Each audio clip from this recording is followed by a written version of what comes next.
자, 2023 3월 전국연합학력평가 3월 모의고사 해설 강의 시작하도록 하겠습니다. 일단 공통영역입니다. 자, 공통영역 중에서 일단 독서 영역 먼저 할 건데, 자, 시험지는 본인이 푼 시험지를 가지고 수업을 들어야 됩니다. 당연히 새 걸로 듣는 거 아니죠? 새 거냐? 아니요, 풀었어요. 푼 거지? 본인이 푼 시험지를 가지고 수업을 들어야, 해설 강의를 들어야 가장 큰 도움이 되겠지. 자, 일단 독서 영역 전반적으로 보면은 총평 가서 보세요. 총평에서 다 얘기했으니까.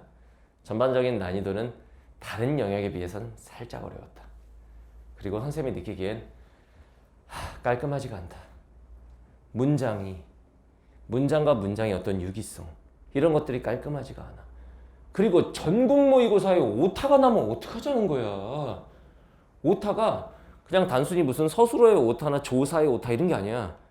핵심 개념의 오타가 났어 지금. 그것도 지문의 첫째 줄에. 너네는 못 느꼈지? 너는 그냥 푸는구나. 그냥 오타도 아니고 굉장히 중요한 오타가 났는데 지문에서 설명하는 핵심 개념의 오타가 났어. 예를 들면 봐봐. 사람, 시람 이런 오타가 아니야. 이런 오타가 아니라 굉장히 중요한 오타. 아예 내용이 뒤바뀔 수도 있는 오타. 이런 오타가 났어. 그래서 뭐 썩 그렇게 뭐 평가원 모의고사나 선생님은 평소에 이런 말 안 좋아하거든. 아, 이거는 평가원스럽다. 애들이 그런 말을 많이 해. 어떤 문제들을 보면서 이 모의고사는 평가원스럽다. 선생님 그런 말 별로 안 좋아해요. 일단 기본적으로 여러분들 실력으로 평가원스러운 거랑 그렇지 않은 거를 구별하지 못합니다. 근데 이제 커뮤니티 사이트나 뭐 이런 데서 뭐가 평가원스럽다 이런 말 하니까 그냥 따라서 떠들어도 되는 거야. 원래 그런 말 별로 안 좋아하는데 이번 한 번만 쓸게요. 평가원스럽지 못했다. 확실히 이제 교육청 모의고사는 평가원하고 이제 출제 주체가 좀 다르잖아. 그래서 그동안의 교육청 모의고사는 괜찮았거든. 이번에도 보면은 영어나 뭐 수학 다른 과목들은 깔끔했나 봐. 근데 국어는 이 독서 영역을 놓고 보면 깔끔하지 못했다. 어떤 지문의 구성이라든가. 아니 어차피 이거 흐름과도 크게 상관없는 쓰잘데기 없는 문장이 중간에 또 껴있는 글도 있고, 뭔가 좀 유기성의 측면에서, 글의 유기성이라는 측면에서 봤을 때 깔끔하지 못했다. 그런 점이 좀 아쉽습니다. 자, 1번부터 3번 독서론. 선생님이 문제 푸는 순서는 이렇게 잡아줬죠? 연계 시험이 아닌 비연계 시험일 경우 문학 비연계가 선택 과목보다 어려울 수 있다. 역시 선생님 생각대로 같지. 그래서 선택 과목을 먼저 풀고 문학 풀고 그 다음 독서 영역을 풀어라. 1번부터 45번을 순서대로 풀면 바보다. 이런 얘기 수업 시간에 했었고, 근데 이제 6월 평가원이나 9월 평가원 수능은 연계 시험이니까 연계된 문학은 선택 과목보다 쉽다. 그래서 수능 시험 날은 문학 풀고 선택 과목 풀고 그 다음 독서 영역 푼다. 뭐 어쨌든 독서 영역을 제일 마지막에 푼다. 독서 영역 내에서는 난이도 순으로 푼다. 그래서 이번에 문과 학생들 같은 경우에는 독서론 풀고 그 다음 가나형 풀고 그 다음에 이제 법지문 풀고 마지막에 과학지문. 이과 애들 같은 경우에는 조금 다를 수 있죠. 독서론 풀고 그 다음에 가나형 풀고. 내가 이런 걸 못 참어. 뭔가 손에 뭐가 이렇게 딱 있으면 꼭 띄어야 돼. 그러다 보면 많이 띄어갖고 막 피도 철철 나고. 병입니다, 병. 약간 완벽주의가 있거든. 이과 학생들 같은 경우에는 독서론 풀고 가나형 풀고 그 다음 과학지문 먼저 풀고 법지문 뒤로 빼고 뭐 이랬을 수도 있겠습니다. 알겠죠? 자, 1번에 3번 독서론 설명할 게 없습니다. 그냥 좀 조심할 게 문제 1번 정도. 일치 문제인데 왜요? 이게 이제 작년 수능도 그랬는데 문장 속에 약간 함정이 있습니다. 선택지 3번을 보시면 자기규제 기제를 이용하는 인지 조정은 끊어봐. 독해 과정 조정에 포함된다. 그러니까 범위의 측면에서 어느 게 더 넓은 범위냐 이건데 바뀌었죠? 일문단에 보면 독해 과정의 조정은 인지 조정의 일종으로 이런 말. 그러면은 당연히 앞에 게 뒤에 거에 포함이 돼야 되잖아. 이 포함 관계가 뒤바뀌어 있죠? 뭐 이 문제 하나. 그 다음 문제 2번이나 3번은 뭐 설명할 게 없습니다. 그냥 지문과 보기 박스 속에 그냥 답이 그냥 써 있습니다.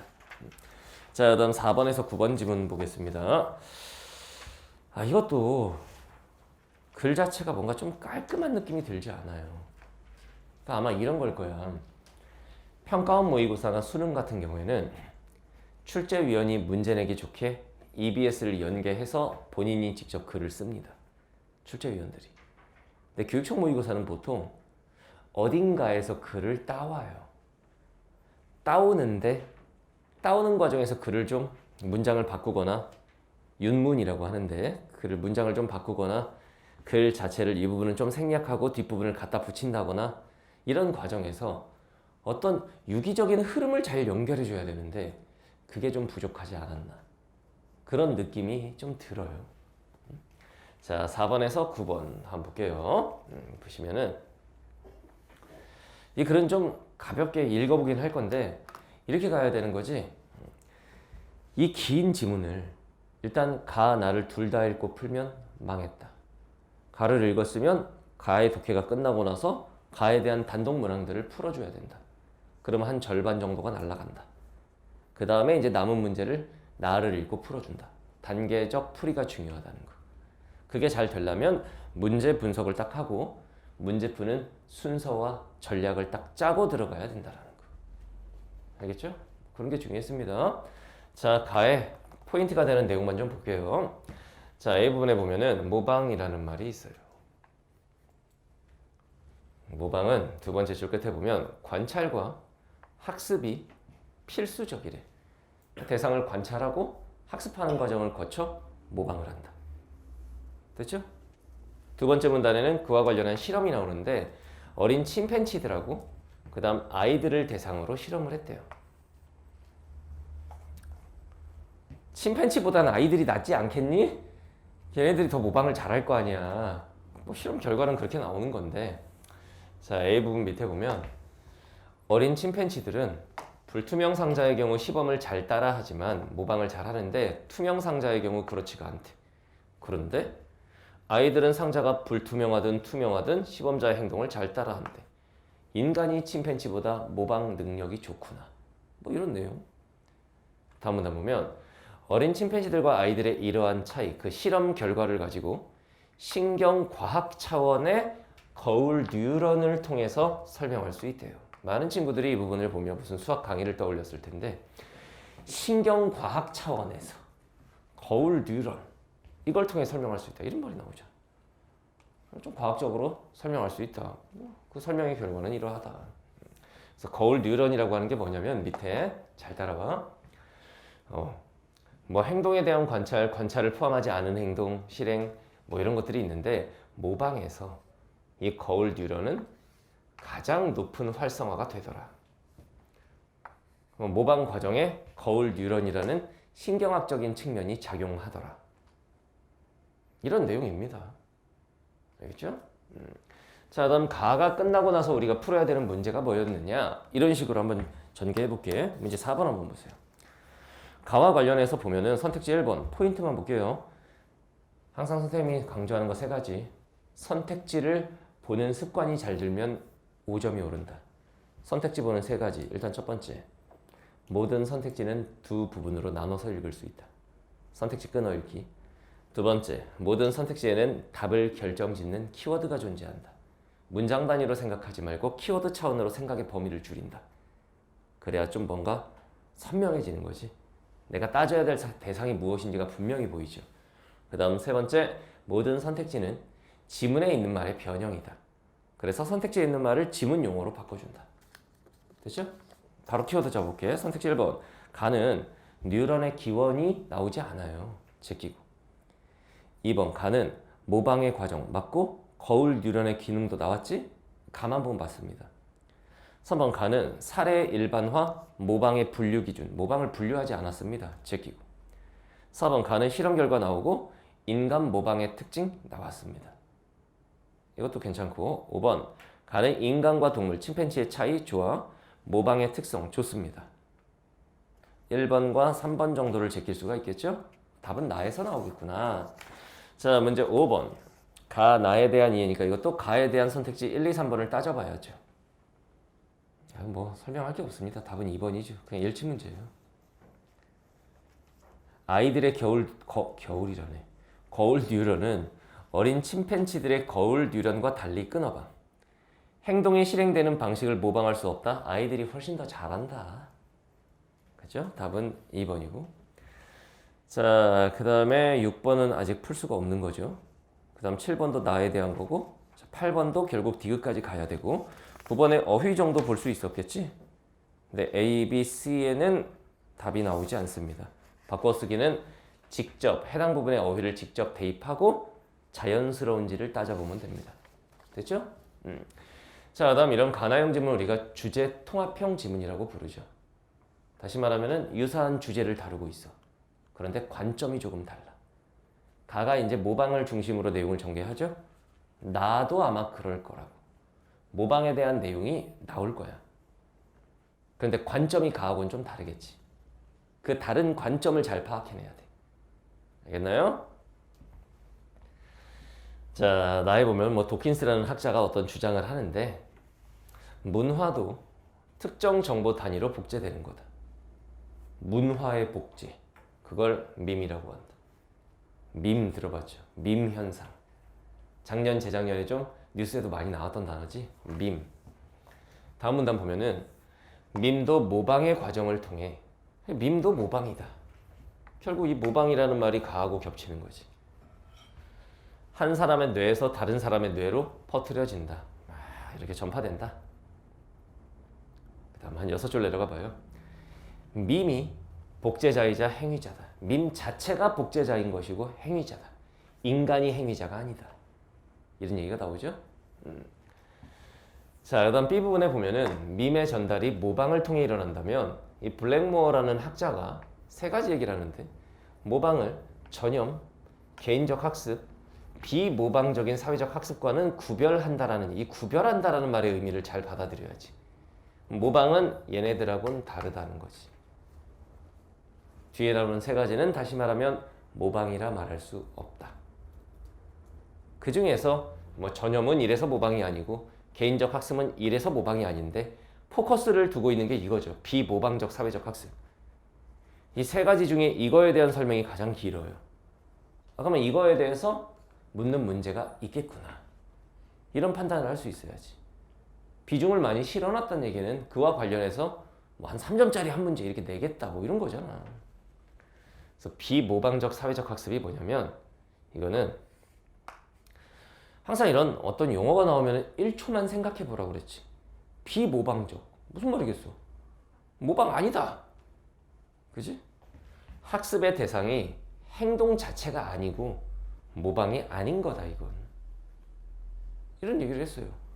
뭐 이렇게 B가 끝났을 때 풀 수 있는 문제를 풀어요. 그게 문제 6번이잖아. 보기 박스 A와 B를 연결 지어라. A에는 뭐 모방이 뭐다 뭐 이런 얘기 나왔고 B에는 방금 전에 얘네들은 모방이 아니다. 자, 잘 봐. A는 모방이란 관찰과 학습이 필수적이다. B에는 전염 얘네는 모방이 아니다 이렇게 나온 거야. 근데 보기 박스를 보면은 항상 선생님이 보기 박스 문제 뭐 찾으라고 그랬냐면 비문학 보기 박스 문제 풀 때 뭐 찾으라고 그랬지? 지문과의 교집합을 찾는다. 보기 박스에서 지문과의 교집합을 찾아요. 맨 끝에 있잖아. 비모방적인 사회적 학습 이거죠. 지문과의 교집합 보이지? 비모방적인 사회적 학습. 그러니까 답이 5번이 되는 거야. 미미를 모방하여 모방이 아니라니까. 행동 자체를 배운 거라고. 비모방적 사회적 학습은 학습의 대상이 행동 자체가 아니다. 즉 행동 자체를 모방한 게 아닙니다. 알겠나요? 그래서 답이 5번이다. 결국 이런 문제 풀 때 항상 명심해야 되는 거. 지문과의 교집합을 찾으면 끝난다. 알겠죠? 자, 그다음 마지막 문단 살짝 볼게요. 자, 그다음 이제 정리를 하는데 봐봐. 밈의 존재에 대해 회의적, 그러니까 이런 어휘들, 부정적 입장을 보이는 사람을 디귿의 관점에서 비판해봐라 이런 문제가 있었던 거거든. 비판해봐라. 근데 기억을 근거로 이걸 비판해라. 이렇게 되는 거예요. 그게 문제 8번이죠. 이거 틀린 친구들도 잘 봐. 그러니까 니은은 밈을 부정적으로 봐요. 그 이유는 위에 나와. 밈은 물리적 실체가 아니다. 그래서 구체적 단위 설정이 어렵고 복제 원리가 불명확하다. 결론은 뭐냐? 물리적 실체가 아니다. 불명확하다. 그래서 밈을 부정적으로 보는 거지. 근데 디귿은 밈 이론 지지자들이야. 이거를 반박할 거라. 그러면서 뭐라고 나오냐면 신경과학 관점에서 이걸 반박하기 위해 답이 여기 써 있어. 이를 반박하기 위해 선생님이 이런 밑줄 근거나 전제 파악하기 문제 뭐라고 그랬냐면 문맥보라고 그랬죠. 이 니은을 반박하기 위해 신경과학 관점 그리고 기억을 보면은 기억이 거울 뉴런이죠. 거울 뉴런이 기억에서 뭐라고 그랬어? 신경과학 분야라고 그랬잖아. 문제 8번을 보면 답은 1번이 되는 거죠. 밈은 거울 뉴런 활성화를 통해 설명될 수 있으므로 끊어봐. 신경과학 관점에서 설명한 거잖아. 거울 뉴런. 물리적 실체가 분명하다. 라고 반박을 할 수 있겠지.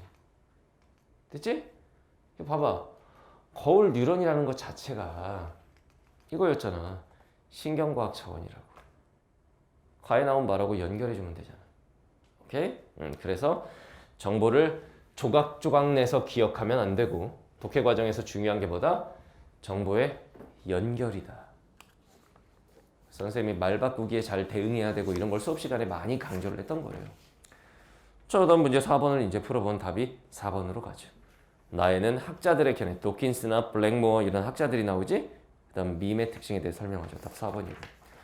자, 그다음에 문제 5번 끝나 있고 6번 끝나 있고 8번도 이미 끝나 있고 9번 한번 볼까요? 어휘 문제. 뒤에 불과하다가 이르지 못하는 게 아니지. 뭐뭐에 지나지 않는다죠. 답은 4번이고. 이런 건 뭐 거의 외국인 전용 문제라고 할까? 설마? 그렇죠. 그 다음에 이제 문제 7번 하나 남는 거죠. 나의 밈 이론을 바탕으로 해서 보기박스를 설명해라. 봐봐. 자손각계를 거부하는 독신주의는 이게 밈으로 번지고 있대요. 이게 하나의 밈이 돼버렸다. 이 밈을 적극적으로 수용하는 사람들은 결혼을 안 하겠지. 독신으로 살겠지. 결혼 안 하고 독신이니까 자손을 통해 유전자를 전달하지 않아요. 자손을 낳지를 않아요. 나의 밈 이론을 바탕으로 이걸 설명해보래. 자, 선택지 1번 볼까요? 독신주의 밈을 적극적으로 수용한 사람은 끊어. 밈의 복제자이다 행위자이다. 복제자이자 행위자는 밈 자체라고 그랬죠. 사람은이 아니야. 그래서 항상 선택지는 주어부와 서술부를 잘라갖고 명확하게 봐야 돼. 사람은 그냥 매개자일 뿐입니다. 밈을 전파하는 매개자. 알겠나요? 2번 밈은 끊어봐. 자손받기를 거부하는 어쩌고 저쩌고 해서 매개체이다. 매개체가 아니라니까. 매개체는 사람이라니까. 알겠죠? 3번 밈은 유전자 전달과 마찬가지로 복제될 수 있으므로 끊어. 이런 선택지가 함정이에요. 여기까지 맞죠? 독신주의의 밈이 이건 문화적 현상인데 자손에게 독신주의가 유전되냐? 아니 독신주의면은 자식을 안 가졌을 텐데 뭘 자손에게 유전이 돼. 제끼고. 4번 자손을 통해 유전자를 전달하려는 유전자의 전략과 끊어봐. 유전자의 전략은 자손을 통해 유전자를 전달하는 거. 즉 자식을 낳는 거야. 근데 자손 갖기를 거부하는 독신주의 밈. 이건 자손 갖기를 거부하는 거야. 서로 반대니까 충돌하죠. 한쪽은 자손을 통해 유전자를 전달해. 즉 자손을 낳아야 돼. 한쪽은 자손 갖기를 거부해. 충돌한다. 답은 4번이다. 그러니까 이 지문도 뭐 그렇게 어려운 문제가 있거나 이렇진 않다. 근데 여러분들 글 읽으면서 좀 그랬을 건 뭐냐면 좀 짜증난다 이런 생각이 들었을 수 있는데 글이 유기적으로 매끄럽게 진행되는 글이 아니었어. 그래서 조금 그랬는데 문제 자체는 뭐 그렇게 어렵지는 않았다. 자, 그다음 10번에서 13번 법지문. 자, 이 법지문 글 자체는 좀 깔끔합니다. 얘는 글 자체는 좀 깔끔해. 그런데 얘의 특징이 뭐냐면 정보가 쪼개지고 쪼개지고 또 쪼개지는. 다시 말하면 이런 거지. A라는 대상이 있었으면 이게 둘로 나뉘는데 근데 여기서 또 나뉘고 근데 여기서 또 나뉘는 거야. 마치 수형도를 그려가듯. 이런 정보의 구별에 약한 친구들은 어려웠을 수 있습니다. 그리고 기본적으로 어휘력이 받쳐주지 않는 친구들은 법지문을 잘 읽어낼 수가 없지. 그래서 어휘력을 좀 우리가 갖출 필요가 있죠. 근데 지문 자체는 정보량도 많고 이걸 다 기억하려고 그러면 굉장히 어려운데 그 정보의 구별만 잘 해줬으면 문제 자체는 어렵지 않았다. 문제 자체는 그렇게 어렵지 않았어요. 자, 한번 볼까요? 자, 이런 경우에도 문제 분석을 하고 봐봐. 예를 들면 문제 분석하는 걸 좀 보여줄까? 자, 문제 10번 윗글 이해. 이해라고 그러면 일치 문제죠. 그 일치 문제를 다 읽고 기억해서 풀려고 하지 말고 한 두어 문단 읽고 잘라갖고 한번 보고 선택지 한 2개 날리고 이렇게 푸셔도 돼요. 독해력이 아주 출중한 친구들은 다 읽고 다 기억해서 풀어도 좋고. 자, 11번 기억에 대한이요. 그럼 위치 확인을 한번 쓱 해. 기억 어딨냐? 아파트 매매. 그러면 그 매매 과정에 대해서 파악이 된 후에 풀면 되는 거죠. 그나마 이 11번이 조금 난이도가 있지 않았는가. 말 바꾸기나 이런 게 있어가지고 선택지에서 11번 맞았어? 찍었죠. 그렇죠. 이 문제가 살짝 난이도가 있지 않았는가. 자, 12번 3점짜리인데 등기에 대한 설명 이렇게 네모 쳐놓으면 이게 추론 문제죠. 추론 문제. 이런 추론 문제는 지문에 있는 말을 변형한 일치 문제다. 다시 말하면 말 바꾸기 조심해주면 된다. 이 지문에서 말 바꾸기에 능했으면 문제를 쉽게 풀 수 있어. 13번 A의 문맥적 의미. 뭐 외국인 전용 어휘 문제라고 할까? 설마? 그렇죠. 이런 문제였습니다. 그렇죠? 지문 좀 간단하게 볼까요? 자, 1문단에 일단 물건이라는 말이 나오는데 이 물건에 대한 지배력이래요. 여기 이제 점유권, 소유권, 전세권, 저당권 막 이런 것들이 있대. 그럼 얘네들이 물건에 해당한다. 물건이 뭐다? 물건에 대한 지배력이다. 10번은 따로 설명 안 할게요. 그래서 답은 1번이야. 소유권과 같은 물건은 끊어. 왜냐면 소유권이 여기 물건에 들어가니까. 물건에 대한 지배력을 갖는다. 여기 있잖아. 물건에 대한 지배력. 됐지? 이건 뭐 따로 설명할 게 없습니다. 설마? 응, 그렇지. 이런 거 틀리면은 죽일 거야. 근데 이제 이런 물건 중에서 이제 부동산은 워낙 이게 비싸니까 좀 신중하게 거래해야 된다. 그러면서 이제 등기 이런 말이 나오는 거야. 엄마 아빠가 뭐 동사무소에 뭐 등기하러 간다 이런 말 들어봤어요? 처음 들어? 아이, 무식해서 그래요. 이런 거 굉장히 등기한다 이런 말 들어보지 않았는가? 들어봤어? 그렇지, 그거야 그거. 그래서 아파트 매매할 때는 어떻게 하느냐? 10% 계약금, 그 다음 중간에 내는 돈 중도금, 그 다음 마지막에 잔금 이렇게 간다. 근데 계약 해지하고 싶으면 계약금 포기하거나, 그러니까 매수인 사는 사람은 계약금 포기, 매도인 파는 사람이 갑자기 마음 변해서 나 너한테 안 팔아 이러려면 계약금 2배 물어주면 계약을 일방적으로 해지할 수도 있다. 뭐 이런 말이 나옵니다. 그리고 남은 돈인 잔금까지 건네면 이제 계약은 마무리된다. 근데 중요한 건 이 등기를 해야 된다 이거예요. 등기를. 계약이 끝나고 나면은 뭐 매수인이 사는 사람이 매도인 파는 사람으로부터 등기 필증을 비롯한 서류를 건네받는데 이때 이제 등기가 뭐냐 이게 등기가. 자, 이 등기. 부동산에 관한 권리 관계의 정보를 법률에 따라 기재하는 거래요. 이 등기야. 그러니까 내가 우주라는 애한테 내 집 팔았어. 우리 둘이 사고 팔고 해서 이걸로는 안 돼. 동사무소에 가서 권리 관계가 변했다. 이 집은 원래 신영균의 명의의 집이었으나 이제 박신가 네가? 네. 박우주의 집으로 소유자가 변경되었다. 라는 걸 신고를 해줘야 돼. 그렇게 해야 이게 깔끔하게 계약이 끝난다. 뭐 이런 얘기예요. 그래서 부동산 물건에 관한 사항은 등기로 이거 사회 일반에 공개해요. 야, 내가 니네 집 있을 거 아니야. 그 동사무소 가서 니네 집 등기 뛸 수 있어요. 그래서 얘네 집 여기에 어느 정도의 빚이 저당으로 설정돼 있고 뭐 이런 거 다 나와. 그거 다 공개돼 있어요. 알겠나요? 어떤 물건에 대해서는 한 개의 등기 기록만 둬야 됩니다.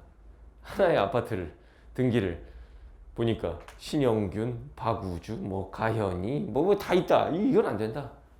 하나만. 알겠죠? 그 다음에 등기가 이제 세 부분으로 구성이 된다. 표제부. 이게 아파트 주소 이런 거 나오고, 그 다음 갑구. 갑구 이런 거는 소유권의 성립 이런 걸 쓰고, 그 다음에 전세권, 저당권 이런 거는 을구에 쓰는 거다. 이런 게 나옵니다. 정보량이 조금 많아요. 자, 그래서 이렇게 등기에 공시를 한다 이거지. 사회 일반에 게시하는 거야. 이걸 신뢰하여 거래가 안정적으로 이루어지는 것이다. 그 등기의 목적이 나옵니다. 거래의 안정성. 이거지. 알겠지?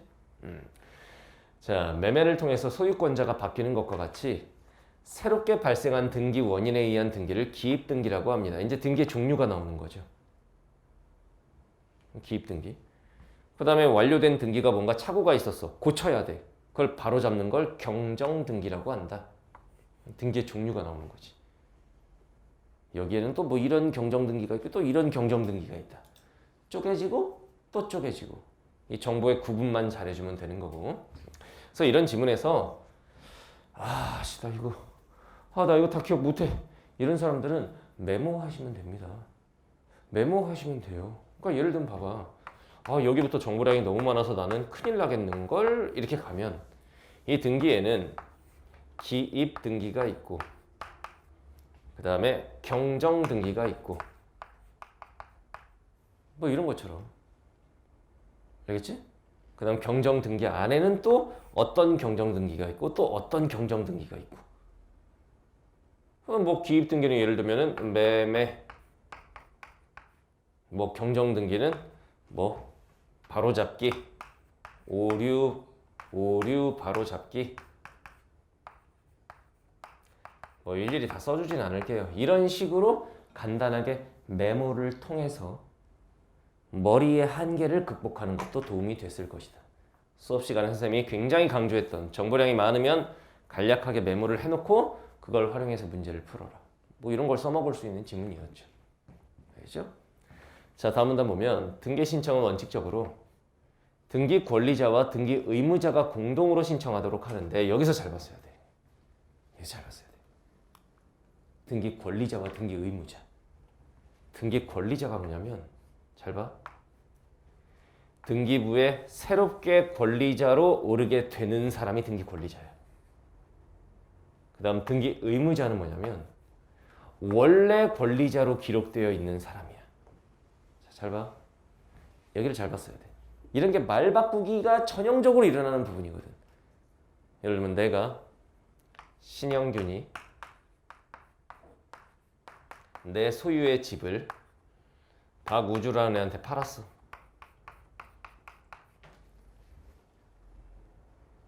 내가 아파트 매도를 했어.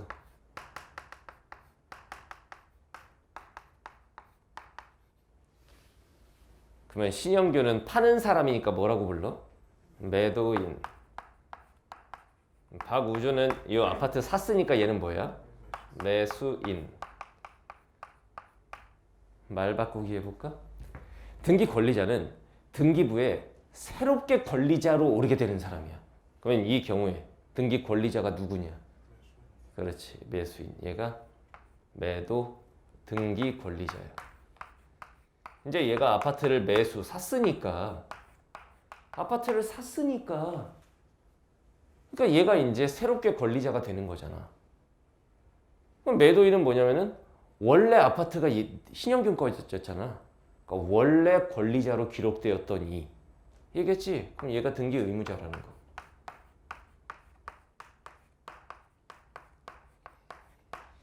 이 생각을 한 친구와 못한 친구는 이제 저 뒤에 어떤 문제에서 정답을 맞추느냐 못 맞추느냐 결판이 나죠. 자, 그다음 밑에 매수인이 매도인의 등기 신청을 위임받아서 함께 처리해버리는 것이 일반적이다. 이런 얘기가 나오고, 자, 다음 단에 보면 등기의 효력과 관련해서 두 가지가 있다. 정보가 또 나뉘죠. 공시를 갖추지 않은 경우에는 제3자와의 관계에서는 물론 당사자 사이에도 물권 변동의 효력이 생기지 않는, 즉 공시가 있어야만 하는 거, 이게 성립 요건주의다. 공시가 안 되면 무효다, 뭐 이런 거고. 반면에 그냥 계약만 완료되면은 유효한 거다. 다만 공시를 갖추지 않으면 이런 제약은 있다. 이게 대항 요건주의. 두 가지가 나오면 차이점이 독해의 포인트죠. 공시를 해야 끝난다. 이게 성립주의고, 공시를 하지 않아도 계약 자체는 성립한다. 이게 대항주의고. 됐지? 문제로 가볼게요. 단선생님이 강조하는 건 요즘 세대의 독해력. 으로 이 지문을 처음부터 끝까지 쫙 읽은 다음에 모든 정보를 머릿속에 다 구조화해서 장악할 수 있느냐. 힘들 거예요. 그런 친구들은 끊어읽기를 과정을 통해서 풀어도 좋다. 한 두어 문단 읽어. 더 읽으면 머리가 복잡해질 것 같아. 잘라. 일치문장 같은 거 확인해. 바로 답 나와버리지. 1문단에서 답이 나왔으니까. 또 한 두어 문단 읽어. 이 부분에서 풀 수 있는 문제 아까 저게 있었어. 그래서 문제 분석을 먼저 하는 거 아니야. 가서 풀어. 그럼 또 한 문제 날라가고. 이 부분에 대한 정보를 가지고 그 문제를 풀면 쉬운데 모든 정보를 가지고 이 문제를 풀려고 그러면 어려운 거거든. 여러분 세대의 독해력 자체가 단기 기억력은 좋으나 장기 기억력이 약한, 문해력이 약한 세대라고. 그러면 단기 기억력을 활용해서 풀 수 있는 문제는 풀어버린다. 이렇게 하면 니네 점수가 달라져요. 그냥 굉장히 이상적인 생각만을 하는 것 같은데, 그래, 이상적인 어떤 글 읽는 방법을 가르친다라고 치면 시험을 위한 독서 공부가 아니라 진짜 그야말로 독해력을 위한 독서 공부라면 지문을 한 번에 쭉 읽고 지문의 내용을 구조화하여 머릿속으로 입력해서 장악하고 이런 게 중요하겠지. 근데 우리는 시험에서 점수를 따기 위한 공부를 하는 사람들이잖아. 독해력과 문해력이 이미 19년 동안 약했던 친구들에게 갑자기 정보량이 많은 지문들도 일단 지문부터 보면서 이 모든 내용을 한 번에 읽으면서 한 번에 처리하는 실력까지 다 갖춰야 1등급이 나오는 거야 라고 강조하는 건 폭력입니다. 이거 3년을 해도 안 될 거거든. 될 때까지 한번 해봐. 될 때까지 해봐. 한 30년 걸릴 테니까. 그럴 수는 없는 거거든. 요즘 세대 아이들의 문해력이 이렇다는 걸 인정을 한다면 그 세대의 아이들에 맞게 문제를 풀어나가는 과정을 가르치는 것. 그것도 또 하나의 중요한 공부법이지 않는가. 그렇죠? 자, 10번 윗글을 이해한 내용. 아까 끝났지 이미. 2번 기억 아파트 매매. 자, 선택지를 1번 봐요. 매수인은 끊어. 위임받을 수 있죠? 맞다. 제끼고. 2번 매수인은 등기 의무자이기 때문에 끊어. 바로 이거. 자, 앞에 보세요. 매수인은 등기 의무자가 아니라 뭐야? 등기 권리자입니다. 그래서 답이 2번이죠. 됐나요? 수업 시간에 선생님이 엄청나게 강조했던 말 바꾸며 읽기, paraphrasing. 이게 영어에서만 중요한 게 아니다. 요즘 국어는 추론형 문항들이 많이 출제되기 때문에 독해 과정에서도 paraphrasing이 굉장히 중요하다. 말 바꿔가면서 읽는다. 수업 시간에 많이 연습하고 있죠, 우리가. 자, 다음 12번 등기에 대한 설명. 이거 설명할 게 없어요. 5번이죠. 성립 요건주의는 법제에서는 끊어봐. 계약의 원료로 소유권을 취득한다. 아니, 공시까지 가야 된다. 그래서 답이 5번이고. 이런 문제 왜 틀리느냐? 겁먹어서 틀리는 거야. 겁먹어서. 시간 부족으로 찍었나요? 이건 단순히 일치 문제랑 사실 다름없습니다. 그죠? 겁먹어서 틀리는 거라고. 겁먹어서. 왜? 3점이니까. 얘네들은 너네들의 문제가 뭐냐면 쭉 잘 가다가 3점. 어머? 막 이래요. 겁먹으면 못 풀어. 3점이라고 다 어려운 게 아니야. 등기에 대한 설명. 추론 문제인데 그냥 살짝의 말 바꾸기 정도겠지. 들어가면 쉬워요. 자, 13번 거의 문제 설명 안 합니다. 답은 1번이죠. 자, 다음 14번에서 17번. 이 지문이 이제 좀 그나마 난이도가 좀 높지 않았는가. 쉽게는 한데 그래요. 또 문제 분석 먼저 해볼게. 이 지문에서도 비교 대조형 지문이죠. 결정과 공정의 두 가지가 나오고 그 두 가지에 해당하는 정보를 구별해봐라. 뭐 이런 거거든. 아마 이 지문에서 많이 틀렸다면 시간이 부족했을 가능성이 높아요. 그 앞부분에서 시간 소모를 많이 하면서 여기를 냅다 찍게 되는 또 그런 결과가 나왔을 수는 있겠어. 자, 윗글을 통해 알 수 있는 내용 일치 문제니까 한 번에 다 읽고 풀지 않아도 좋다. 두어 문 단위고 한번 보고 선택지 날리고 이렇게 가도 된다. 모든 문제를 다 읽고 한 번에 풀어야 된다라는 이상한 강박관념에 시달리지 마. 그러니까 선생님들이 애들이 독해력을 생각을 안 하고 자꾸 그렇게 주입식으로 강조를 하시니까 그렇게 되는 거예요, 애들이. 그렇게 해야 실력자라고 생각한다고 등신같이. 어떻게 해서든 우리가 점수를 많이 따는 게 목적이라고 한다면 여러분들 세대에 맞는 방식으로 풀어. 정보량이 얼마나 많은데 이걸 처음부터 끝까지 쫙 읽고 모든 내용이 다 오케이 다 입력됐음 하나씩 풀어보자. 이게 되냐고 니네가. 안 된다는 거 알잖아. 그러면 그게 너네가 풀어갈 수 있는 방향으로 문제풀이 방법을 바꿔도 된다고. 알겠죠? 이런 말 하면 또 그럽니다 애들이. 야매라고. 그런 새끼들 몇 등급 받나 한번 보자 결국 수능에서. 진짜 독해력이 좋은 친구들은 그런 이상적인 독해로 가능해.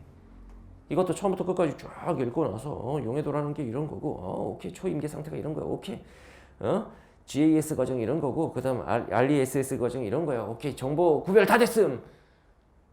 풀어도 돼. 독해력이 출중하면. 선생님 그런 독해력이 출중한 상태로 가도록 공부하는 거 아닙니까? 30년 해보라고 되나. 19년 동안 독해 연습이 안 돼 있고 어휘력 자체가 약하고 문해력이 약한 너희들의 세대에서 1년도 안 되는 기간 안에 그걸 만들어내는 건 꿈 같은 얘기라고 보셔야 됩니다.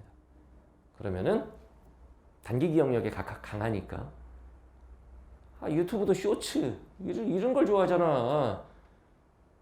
그럼 그런 방식으로 푸는 방법이 있다라는 거. 수업 시간에 선생님 애들 중 보면은 그냥 그런 이상적인 과정을 통해서만 문제를 풀던 애들 막 4등급, 5등급 나오다가 단순히 그거 방향 하나 바꾼 건데 갑자기 1등급이 나오는 친구들도 수두룩 빽빽하다는 거. 니네 세대에는 그게 맞는 거니까. 자, 기억과 니은에 대한 설명. 위치 확인을 해요. 기억의 혼합물, 니은의 혼합물. 이것도 니네 머릿속에서 기억의 혼합물은 이렇고 니은의 혼합물은 이렇다라고 집어넣고 풀어야 되냐 굳이? 기억에 대한 설명이 끝나면은 기억에 대해서 판단해보고 날리고 이렇게 가면 되잖아. 자 16번 윗글을 바탕으로 A에 들어갈 내용은 되게 어려워 보이는데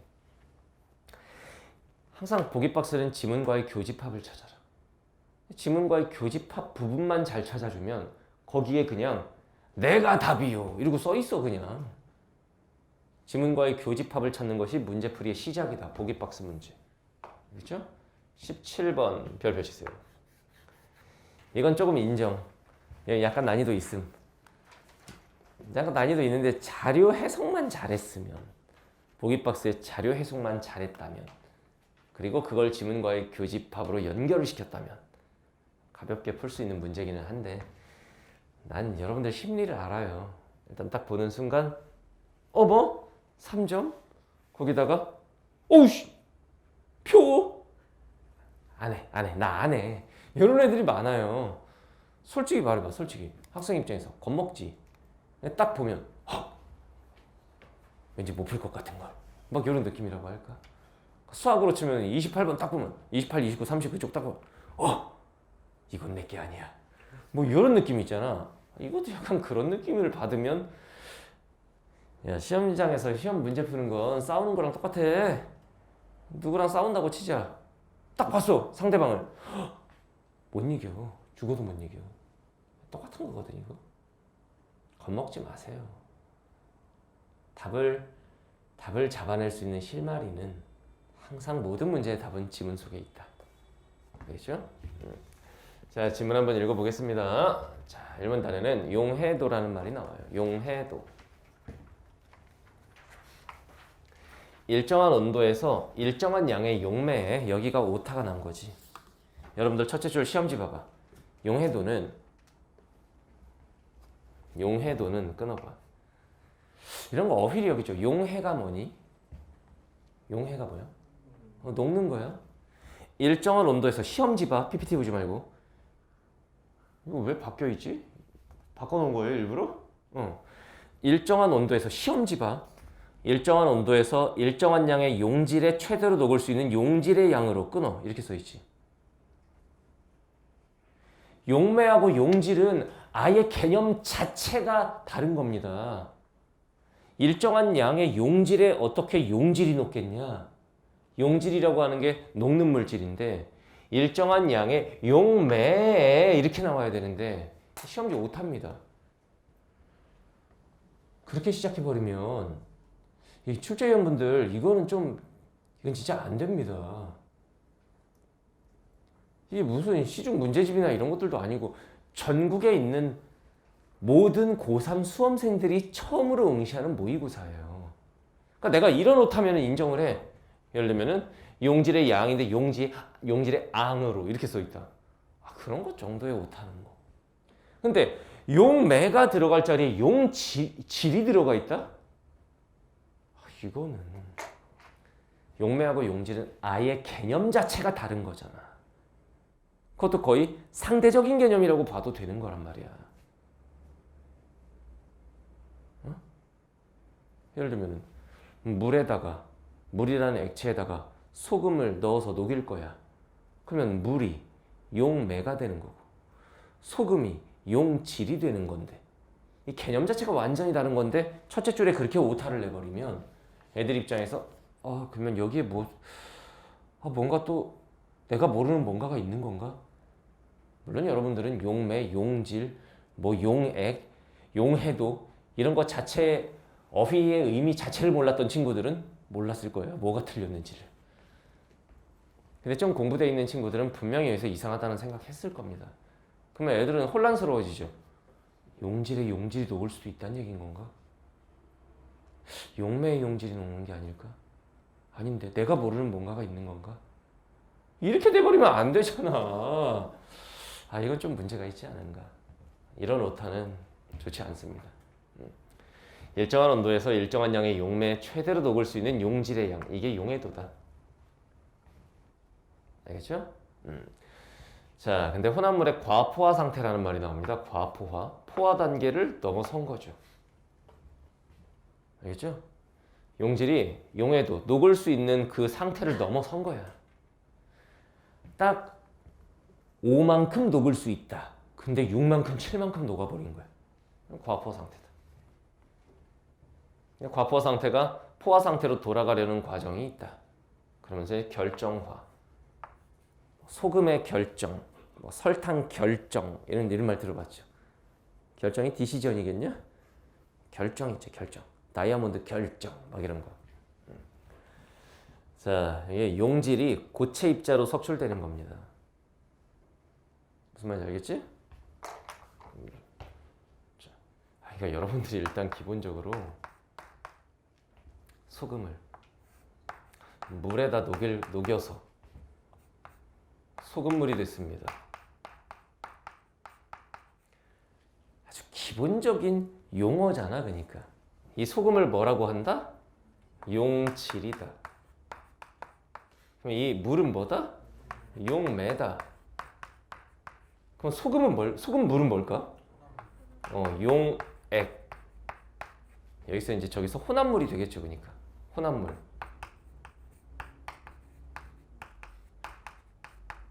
근데 소금이 100g이 있을 때 물이 예를 들면 1리터가 있으면 100g이 다 녹을 수는 없다. 100g까지가 최대다. 그럼 포화 상태. 근데 200g이 녹아버렸다. 포화 상태를 넘어갔다. 과포화 상태. 그랬을 때 이제 결정화 과정에 대해서 설명을 하는데 이 혼합물에서 용질인 소금이 고체 입자로 석출된다. 석출. 뭔가 좀 굳어져서 나온다. 돌덩어리처럼 나온다. 굳어져 나온다. 이게 결정화다. 알겠어요? 그래서 결정화 공정을 거치면 입도가 작은 고체 입자를 얻을 수 있어요. 막 소금 같은 걸 얻을 수 있는 거지. 무슨 말인지 알겠죠? 이런 얘기다. 자, 다음 문단 보면은 결정화 공정에서는 초임계 유체를 쓰는 경우가 많대요. 초임계 유체? 말이 어렵다. 초임계가 뭐냐? 임계 온도와 임계 압력을 넘어섰으니까 초임계다 이런 말이에요. 알겠죠? 다음 그 밑에 보면은 온도와 압력이 임계 온도와 임계 압력 이상이면 이게 바로 초임계다. 그러면 임계 온도보다 더 높게 임계 압력보다 더 높게 만들어주면 초임계 상태가 되겠죠. 그 이상일 때.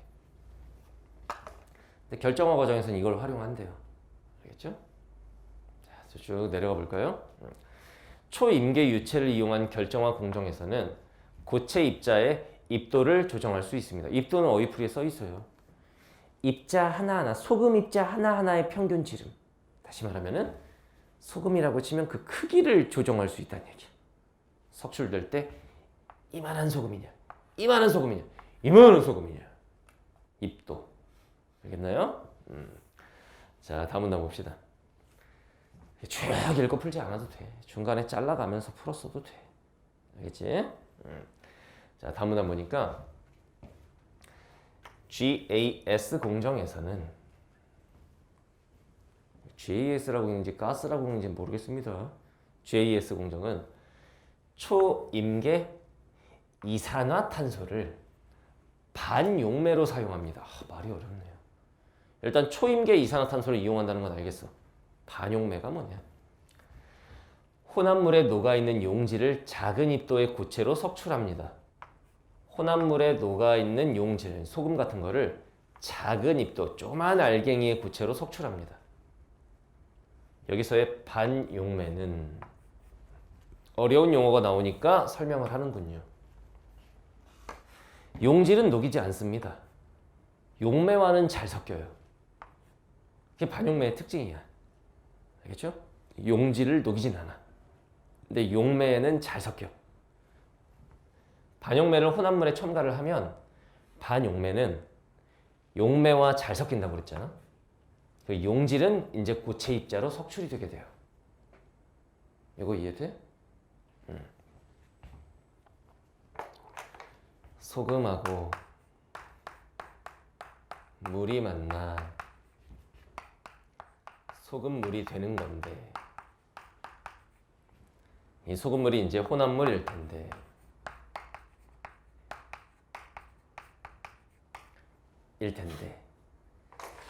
물 요만큼이 있는데 소금을 한 막 1kg 갖다 부으면은 다 녹진 않을 거 아니야, 여기. 근데 여기 이 과정에서 여기서 이제 혼합물에서 소금을 석출한다고 치자.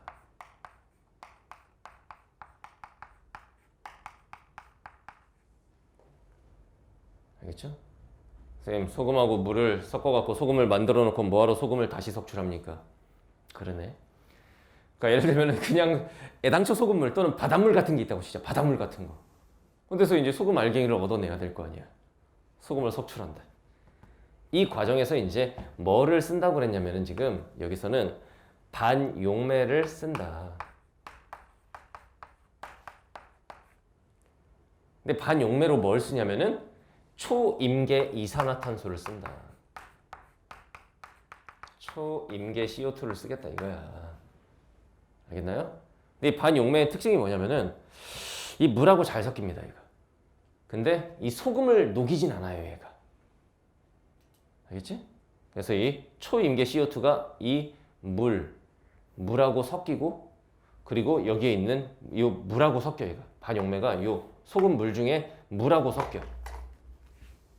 물에 섞여. 그리고 얘는 석출돼, 이제. 알겠죠? 이런 얘기네요. 자, 밑에 쭉 봅시다. 반용매가 용매와 섞이면서, 이거 봐봐. 얘가 여기 섞여. 그러면 어떻게 되냐면, 이거 봐봐. 얘가 반용매가 물하고 섞여. 이러면 원래 소금이 물하고 섞일 수 있는 공간이 적어지는 거야. 얘가 들어갔으니까 지금.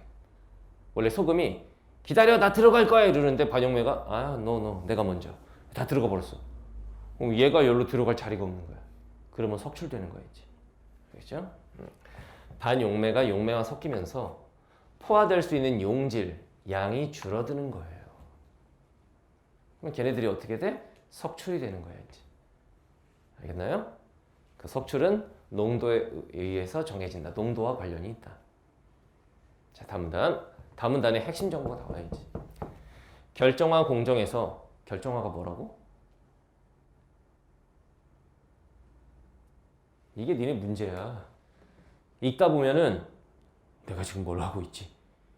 이렇게 돼버려요. 결정하고 뭐야? 소금물 같은 데서 뭐 얻어내는 거. 소금 같은 거, 소금 결정 얻어내는 거.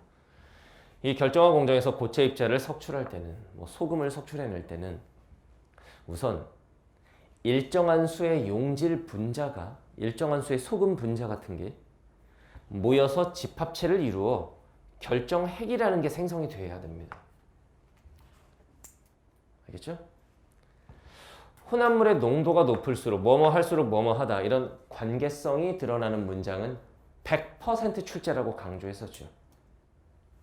혼합물의 농도가 높을수록. 농도가 높아. 얘들아, 농도가 뭔지 알지? 농도가 높다는 얘기는 소금물에 들어있는 소금의 양이 어떻단 얘기야? 많다는 얘기지. 결정핵을 만들 수 있는 용질 분자, 소금의 분자가 많아요. 그러면은 결정핵이 많이 생기겠죠. 오케이? 결국 잘 봐. 혼합물, 소금물의 농도가 높다. 즉 소금이 진하게 많이 들어있다. 그러면 결정핵을 만들 수 있는 용질 분자의 수, 즉 소금이 많이 있다는 얘기다. 그러면 결정핵이 많이 생길 수 있다. 이런 얘기잖아. 그 다음 결정핵이 많이 생기면 어떻게 되느냐? 하나의 결정핵에 모일 수 있는 용질 분자의 수가 적어진다. 결정핵이 하나만 생겨.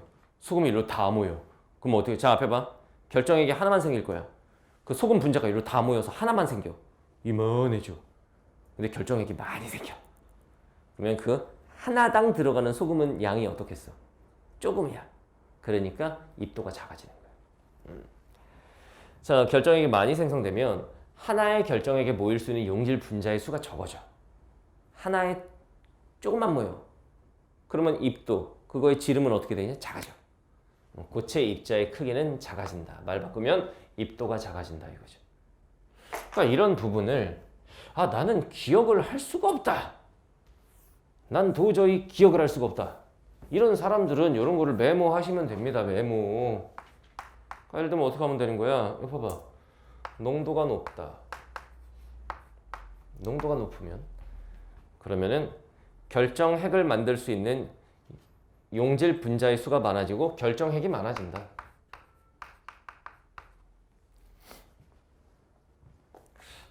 이 과정도 쓰자.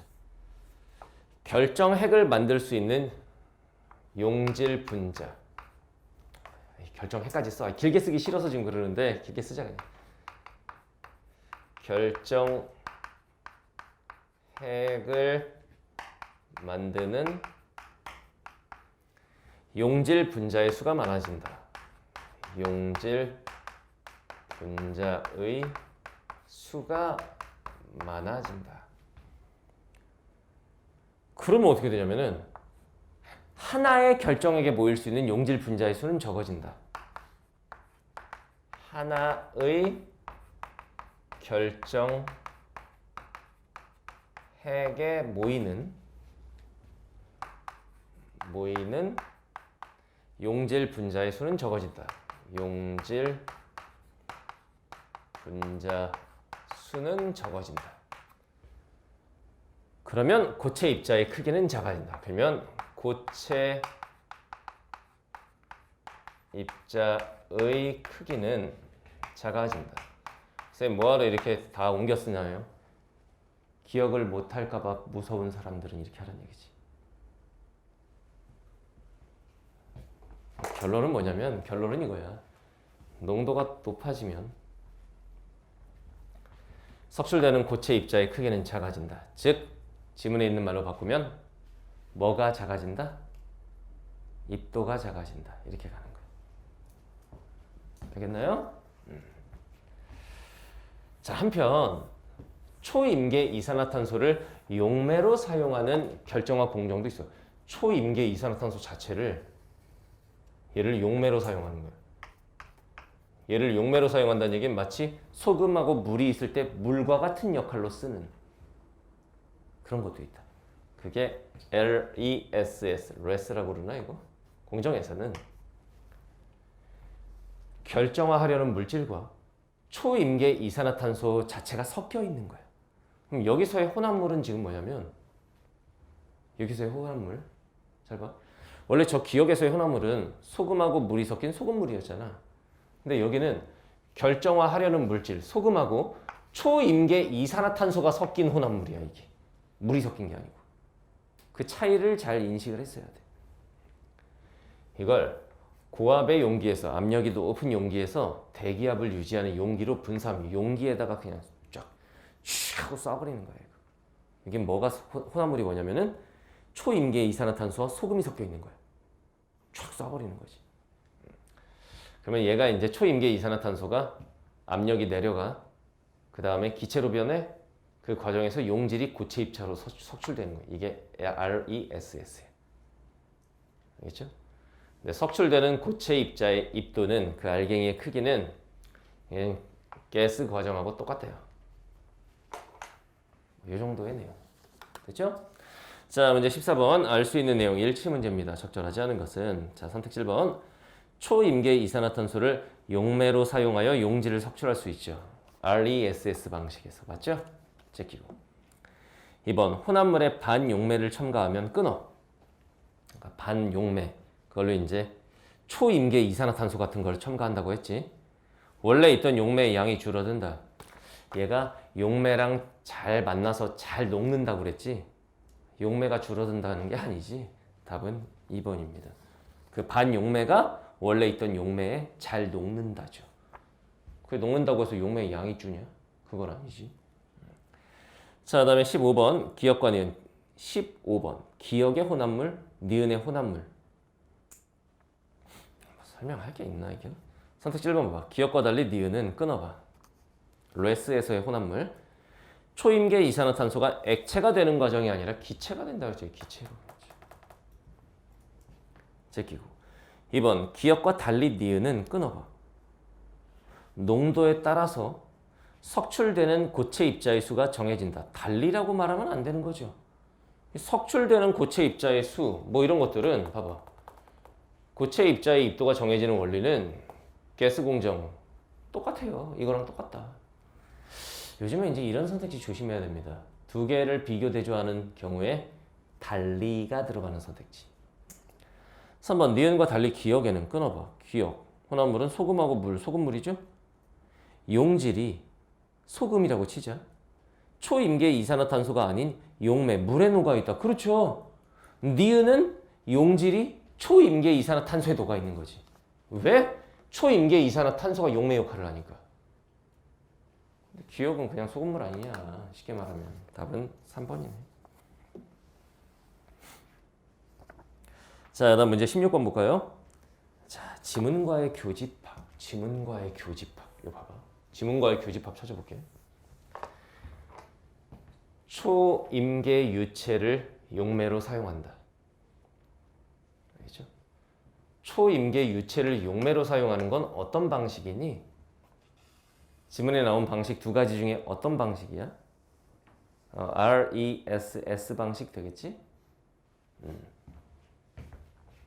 RESS 방식이구나. 이렇게 지문과의 교집합.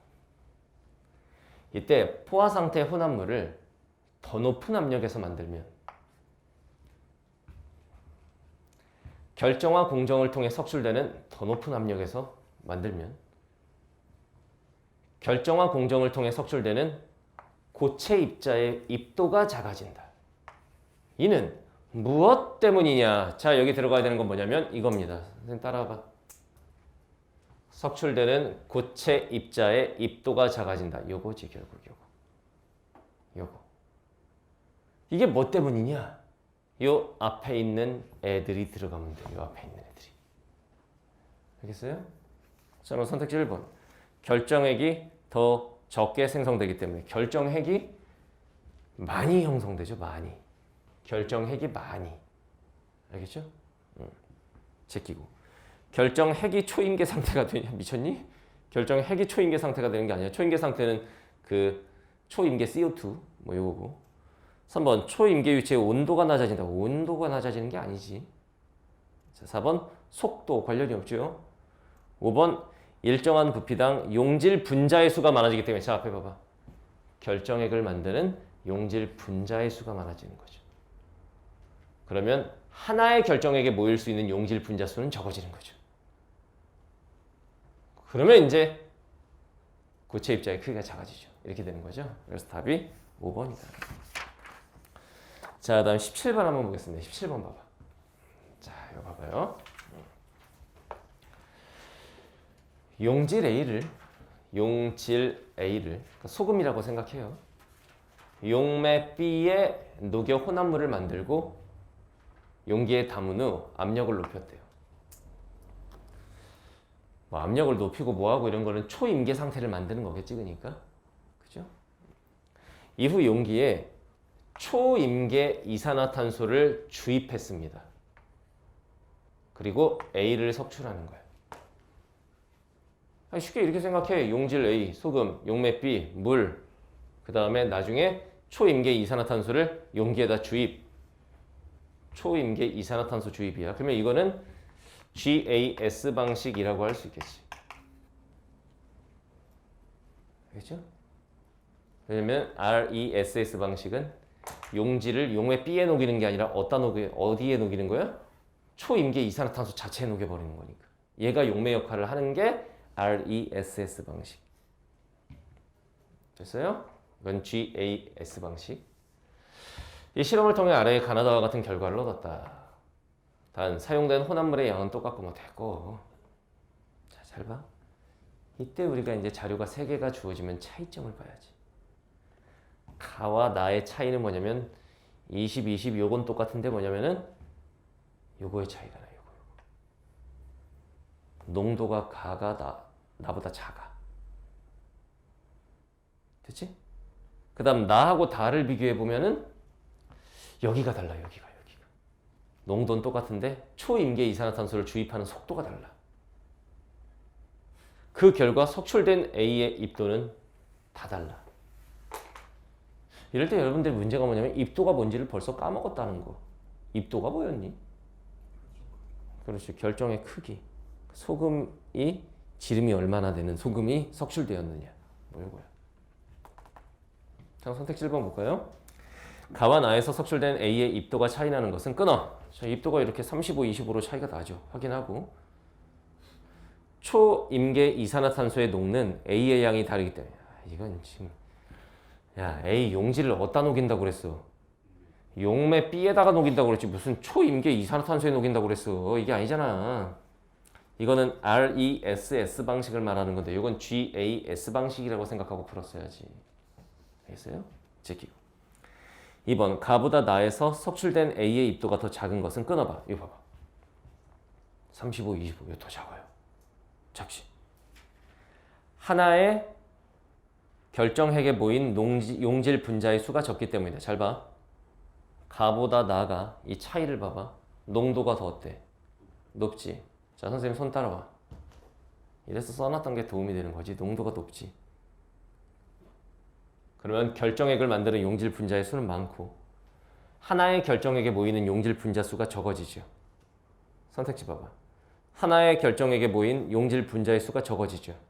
그 결과 고체 입자의 크기는 입도는 작은 거죠. 답은 2번이죠. 이렇게 되는 거지. 결국은 지문과의 교집합. 농도가 더 높잖아. 그럼 3번.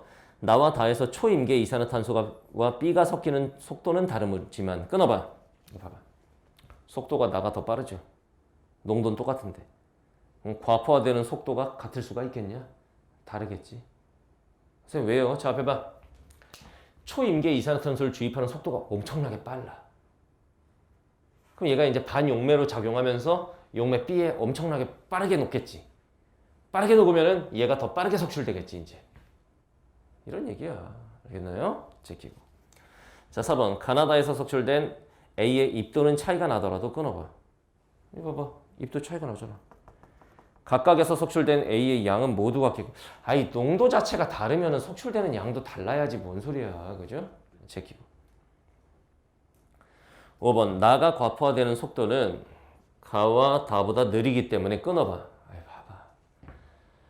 봐봐. 얘 속도 자체가 농도가 얘가 가보다 높고 무엇보다 다랑 비교했을 때 농도가 같을 때 이산화탄소 주입하는 속도, 초임계 이산화탄소 주입하는 속도가 얘가 훨씬 빠른데 어떻게 얘가 느리기 때문에라고 할 수 있냐. 과포화되는 속도가 빠르지. 알겠나요? 제끼고 답은 2번이다. 여기까지가 독서 영역이었어요. 여러분들이 어려워했던 보기 박스 문제들을 선생님이 수업 시간에 가르쳐준 대로 지문과의 교집합을 찾겠다. 그리고 선생님이 수업 시간에 진짜 강조했던 대로 수업 시간에 선생님이 용질, 용매, 용액, 용해 이런 어휘는 반드시 알아야 하는 어휘다. 그런 건 기본적으로 갖춰야 하는 어휘라고 보기 때문에 일일이 어휘풀이를 주지 않을 것이다. 그래서 선생님 어휘책에 보면 정리가 다 돼 있죠. 그런 말이. 결국은 비문학 독해도 잘하려면 기본적으로 어휘력이 받쳐줘야 돼. 알겠습니까? 그 다음에 우리가 또 생각해야 되는 게 뭐야? 정보량이 많은 지문을 한 번에 처음부터 끝까지 다 읽고 모든 내용을 머릿속에 쑤셔 넣고 나서 정리도 안 돼 있고 뒤죽박죽인 상태에서 문제를 푸는 게 너희들의 문제점이다. 그렇게 안 풀려면 두 가지 방식이 있는 거지. 여러분들의 세대가 문해력이 낮고 독해력이 낮다는 걸 인정하고 문제 푸는 방식 자체를 좀 어떻게 하면 효율적으로 풀까를 배울 것이냐. 아니면 그냥 죽을 때까지 주구장창 어떻게 하면 머릿속에 다 장악하면서 읽을 수 있을까를 고민할 것이냐. 본인의 스타일에 맞게 선택해 나가면 되겠지. 근데 전자가 훨씬 더 빠르고 점수 올리는 데는 효율적이지 않겠느냐 이거야. 알겠죠? 자, 그 다음에 문학인데 문학은 좀 가볍게 갈 겁니다. 문학을 하나하나 이 비연계 작품들을 읽으면서 설명하진 않겠습니다. 문학. 자, 18번에서 21번 현대소설인데 좀 당황스러웠죠. 이승우의 오래된 일기. 태어나서 처음 보는 작품이지? 근데 막상 읽어보니까 쉽죠, 내용이. 더군다나 21번의 보기박스 잘 들어. 문학에서의 보기박스는 어떻게 하라고 그랬죠? 선생님이 수업 시간에? 먼저 읽으라고 그랬죠. 얘들아 잘 들어요. 비연계 작품일수록 보기박스를 줄 가능성이 높아요. 그럼 보기박스가 내비게이션의 역할을 한다고 생각하면 돼. 이번 모의고사에서 그렇게 푼 친구들은 그래도 지문의 의미를 좀 이해하면서 읽었을 거야. 즉, 이 비연계 작품을 아무 생각 없이 첫째 줄부터 읽는 애랑 문제 분석을 통해서 21번의 보기박스에서 설명하는구나 지문의 내용을 21번의 보기박스를 먼저 보고 읽은 애랑은 읽는 수준이 달라요. 그러니까 예를 들면 21번의 보기박스 봐봐. 보기를 바탕으로 이글을 감상해라. 그 요거를 보시면 죄의식에 대한 얘기가 나와. 그러면 지문에 보니까 주인공이 죄의식을 갖고 있죠. 아빠가 안 돌아왔으면 좋겠어. 근데 아빠가 진짜 돌아가셨지. 그런 거에 대한 죄의식. 자아성찰을 하는 소설 쓰기는 이 글의 주인공이 소설을 쓰지. 자아성찰의 과정이야. 자아의 치부를 드러내려는 욕망과 치부가 뭐냐? 치부. 그렇지. 자신의 어떤 안 좋은 점. 그리고 은폐. 그걸 숨기려는 욕망의 힘겨루기. 그런 과정이 지문에 나와요. 이런 과정은 자기 변명을 통해 자기 고백적인 소설을 쓰지. 자기 고백에 부담을 덜며 그러면서 자기를 정화시켜 나가는 거다. 그래서 얘가 소설 쓰기에 몰두를 한다. 이런 얘기야. 됐죠? 자, 여기서 설명할 문제는 없습니다. 이 정도 난이도라면 이 부분은 충분히 다 맞을 수 있었을 거예요. 다 맞았어? 자, 그 다음 22번에서 27번으로 가볼까요? 야, 너네 솔직히 말해봐. 거기 가, 나, 다의 가의 고전시가 나의 고전시가 가는 가사 작품이고 나는 연시조네. 다는 이제 백석의 동의 수필인데 세 작품 중에 아는 작품이 한 개라도 있나요? 솔직히 없지. 보기박스를 활용해서 지문을 읽어줍니다. 알겠죠? 예를 들면 27번에 가나다를 보기박스에서 다 설명해줬잖아. 27번 봐봐. 여기 보면 봐라. 가는 총석정 일대를 기행한 가문, 기행가사라고 하죠. 노래하며 목민관으로서 이래서 어휘력이 돼야 돼. 목민관이 뭐야? 백성을 위하는 관리. 그런 관리로서의 역할이 드러난다. 지문에서 찾으란 얘기입니다. 그 다음 나 같은 경우에는 한가롭게 지내는 생활, 그리고 주변 자연에 대한 얘기를 하는구나. 다 알려주잖아. 그리고 다는 동해의 매력에 대한 작품이래. 됐죠? 그 다음에 여기서 이제 선생님이 중요한 얘기 하나 정도만 할게요. 모든 구절을 마치 자습서에 해석이 달려있는 것처럼 해석을 해야 문제를 풀 수 있느냐? 그렇지 않습니다. 고전 문학은 번역이 중요한 게 아닙니다. 번역이 아니야. 자기가 알아듣는 말을 중심으로 해서 내용을 잘 구성해 나가면 되는데 그 과정에 왜곡이 있으면 안 돼. 그리고 기본적으로 고전 문학 공부의 출발점은 어휘력입니다. 알겠어요? 그 어휘가 좀 받쳐주면 된다. 가를 간단하게 보면 총석정 어서 보자. 총석정 보러 갔어요. 방금 보기박스에서 그랬잖아. 총석정 일대의 경치에 대해 썼다고. 돌기둥 1100개가 막 깎여 있는데 그 그림에 나와요. 23번 그림에. 그죠? 영장이 막 신묘하 이거 엄청 신기하다. 야, 이 돌 누가 다듬은 거야? 오, 야, 쩐다 쩔어. 이런 얘기예요. 역시 물로는 동해 바다가 최고고 돌로 치면은 총석정이 최고인 거구나. 그 끝부분에 보면은 이 어휘풀이 하나 있지. 기괴, 기외, 기거리라는 어휘풀이 봐봐. 어휘풀이가 있으면 최대한 활용하라고 그랬지. 빼어나게 뛰어난 인재가 있으면 천리를 멀다 하고 내가 찾아가겠다. 이게 바로 목민관으로서의 자세야. 관리로서의 자세. 어디 시골에라도 인재가 있다고 하면 내가 가서 내가 삼고초려 하겠다 이거지. 그리고 나서 나를 읽으면은 바보 아니냐? 가를 읽었으면 가에 대한 문제를 풀어야죠. 22번을 보면 가, 대구법 많고 리듬감, 대구법이면 리듬감은 당연히 맞다고 그랬지 수업 시간에. 가는 맞고. 알겠죠? 그 다음에 23번 가에 대한 문제니까 바로 답이 나와야 되는 거죠. 3번이죠. 야, 총석정의 기암괴석을 천상의 인물과 지상의 인물이 협력하여. 그러니까 쉽게 말하면은 하나님이 우주야, 너 나랑 총석정 만들자. 이게 될 법이나 한 선택지냐? 답은 3번이죠. 마치 하늘의 공력으로 만든 듯 아름답단 얘기잖아. 자연이 만들었지 어떻게 이걸 틀려? 그러니까 이런 것도 뭐냐면 무서운 거야. 뭐가 무섭냐면 관동 팔경 자웅을 어우씨 큰일 났다. 뭐 아는 말이 없어 보인다 이거지. 청간정이 뭔지, 죽서루가 뭐야, 평해는 뭐고 몰라도 문제 푸는데 아무 지장이 없는데 그런 말들이 자꾸 눈에 밟히다 보니 그냥 독해 과정에서 이미 겁먹어서 뒤지치는 거야. 아 모르겠다 이렇게 가버리니까. 그런 두려움을 버려야 돼. 번역을 해야 풀 수 있는 게 아니야. 자, 그 다음에 이제 나시를 보면 27번도 가에 대한 선택지 1, 2번을 따졌으면 되는데 선택지 1번 총석정 일대의 경치에 대한 경탄 맞죠? 2번 벼슬하는 사람으로서의 역할 맞아요. 자, 그 다음 나를 좀 간단하게 볼게요. 봐봐. 나는 보기박스에서 알려줬어. 한가롭게 자연에서 노는 거다. 푸른 산, 청산, 녹수, 아 자연이구나. 근데 여기서 여러분들이 좀 잘못 읽었을 만한 부분이 여기거든. 내 말 남이 마서 남들아 내 얘기 하지 마. 남의 말도 내가 안 할 테니까 너네 내 얘기 하지 마. 이거야. 고산 불고정 이곳이 나는 좋아서 여기서 늙는 거야. 자연이겠지. 어디서 망령난 손이 핸드 아니다 손님이다 남. 어디 망령난 새끼들이 검따히다 쥐들이 판단하고 앉아있어. 내 말 하지 마. 나도 니네 얘기 안 할게. 이 부분 의미 파악이 좀 됐으면 된다. 나를 읽고 나서 풀면 22번은 답이 1번으로 그냥 끝나버리죠. 다 가기 전에 끝나잖아. 나에도 대구법. 청사는 애워싸고 녹수는 돌아가고. 선생님 전 대구법을 모릅니다. 수능 보지 마.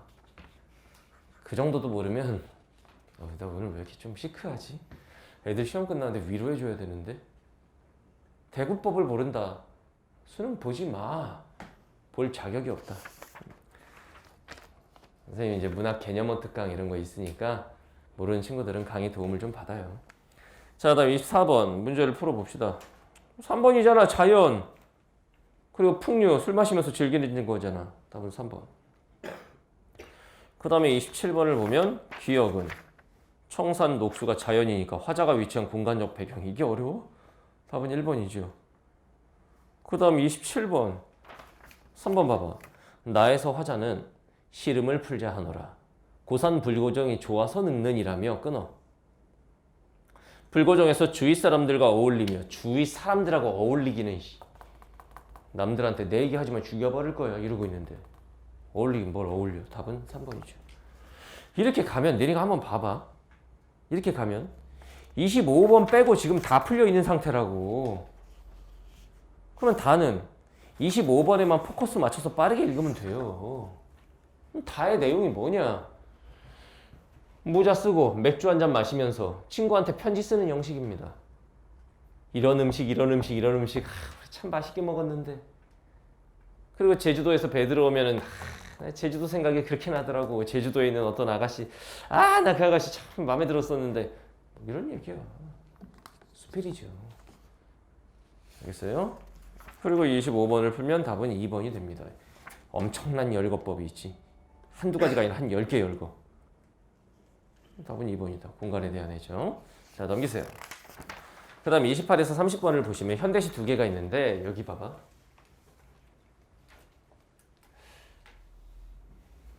괜찮아요. 지금 뭐 종소리 난 거 요거는 뭐 삭제 안 해도 됩니다. 안 지워도 돼요. 자, 28에서 30번. 현대시 두 편인데 가가 좀 유명한 작품이거든. 잘 모르겠죠? 무식해서 그래요. 나에 있는 고요를 시청하다. 이건 진짜 생소한 작품일 거야.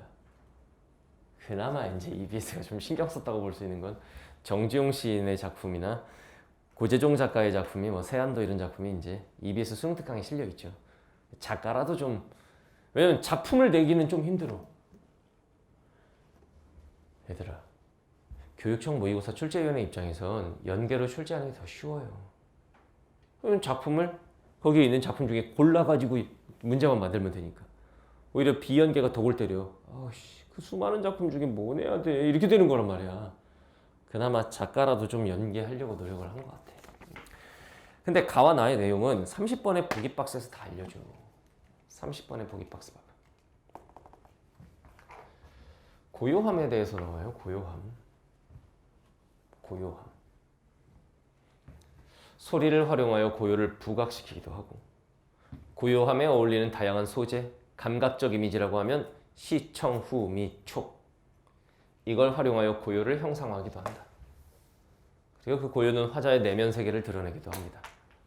그러면 가와 나를 시를 감상할 때가 아니라 독해할 때. 시는 감상의 대상이 아닙니다. 대학 가면은 시를 감상하세요. 대학 가면. 근데 우리 수험생의 입장에서는 시를 독해하셔야 되는데 독해의 내비게이션 역할 얘가 하는 거야. 가와 나에서 고요에 집중하라. 이렇게 된 거예요. 가를 볼까요? 가를 보면 이 깊은 산의 고요함. 시름은 화자는 시름에 시달리고 있어.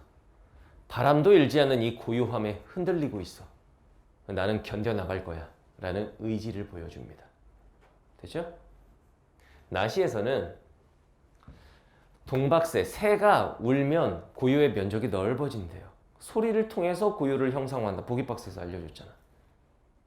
그리고 어머니의 소박한 고요가 떠오르고 아버지의 묵직한 어떤 묵묵한 고요가 또 떠오르고, 그 다음에 장미가 내쏘는 향기는 후각적으로 형성하는 거죠. 고요함의 심장을 막 물들이고, 삼배올 만치나 삼배 그 옷감, 그 올 한 올 그만큼이나 무수한 고요를 막 시각화하고 아무것도 새어나게 하지 않을 것 같은 이런 고요, 이 고요로 가득하다 이거지.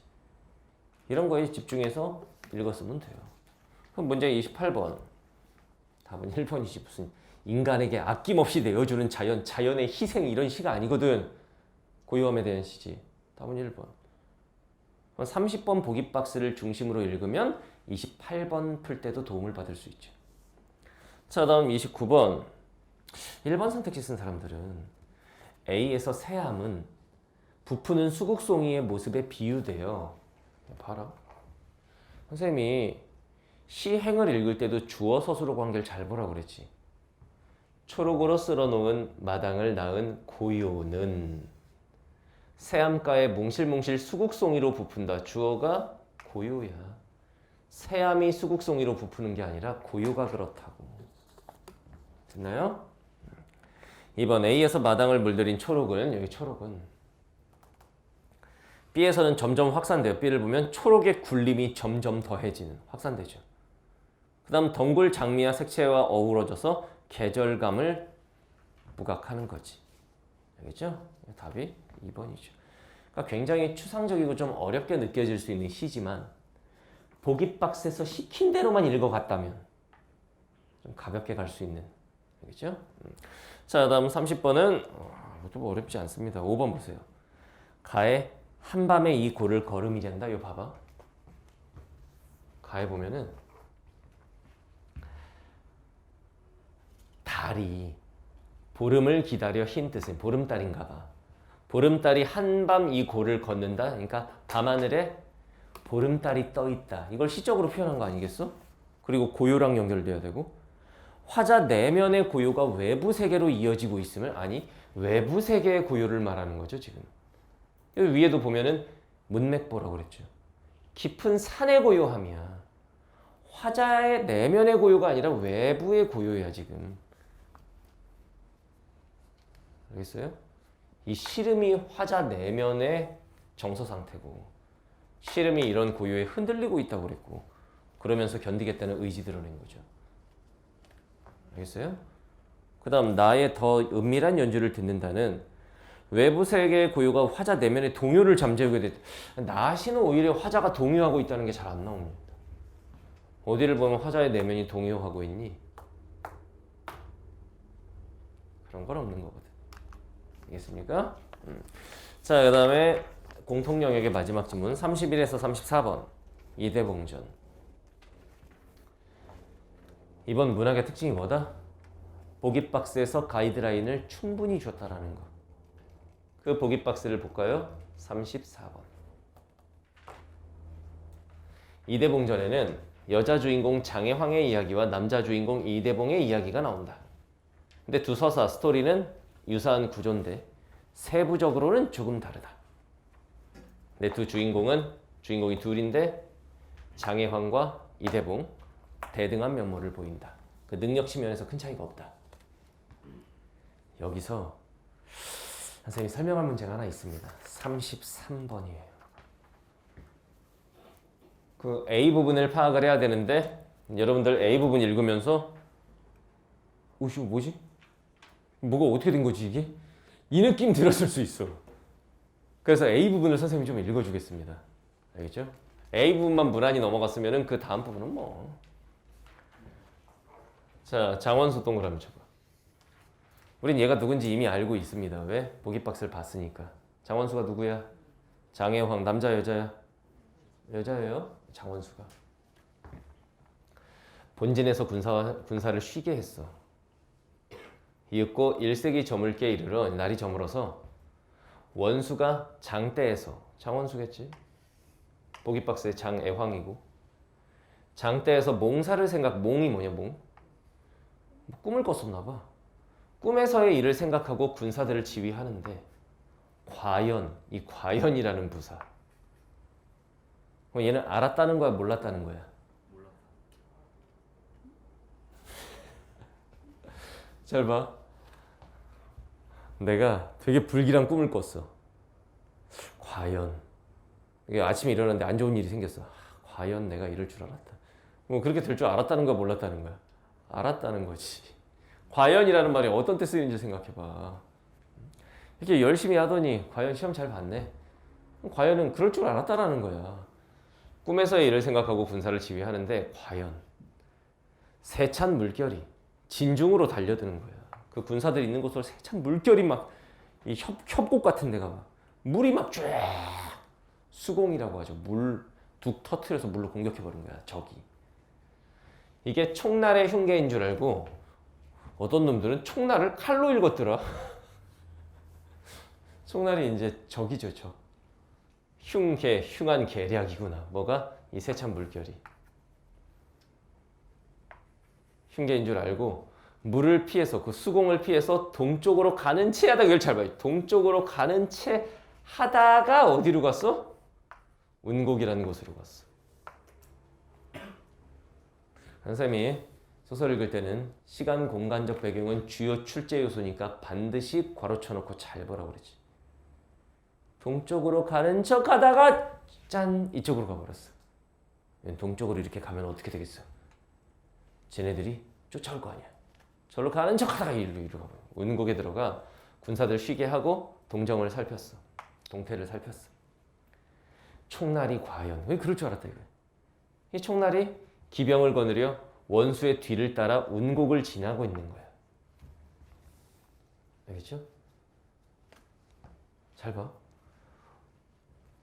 원수가 재촉하여 총날의 추격병을 급습해서 죽이고 총날의 추격병을 죽여버리고 추격병이 뭐야? 뒤쫓아온 애들 싹 죽여버리고 급히 어디로 갔냐면 반운산에 들어가서 매복했습니다.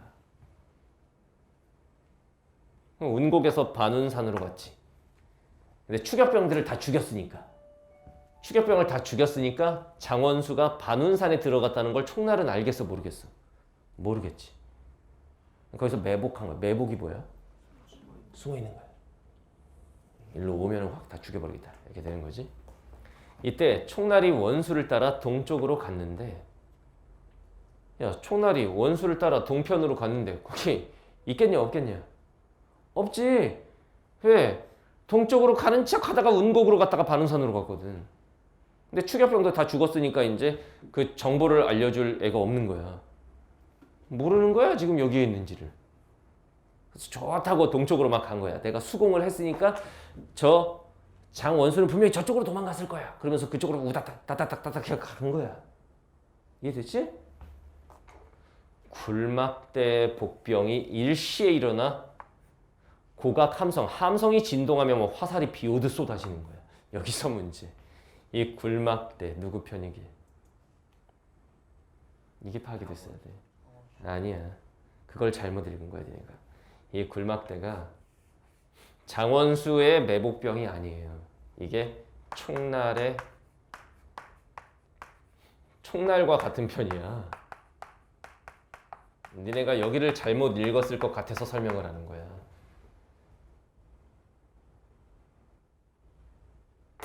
잘 들어. 자, 총날이 흉계를 꾸몄어. 수공을 했다고. 그러면서 생각한 거야. 총날 입장에서 저 장원수가 분명히 이쪽으로 동쪽으로 해서 이렇게 도망갈 거야. 수공을 하면 이쪽으로 갈 수밖에 없어. 이렇게 한 거야.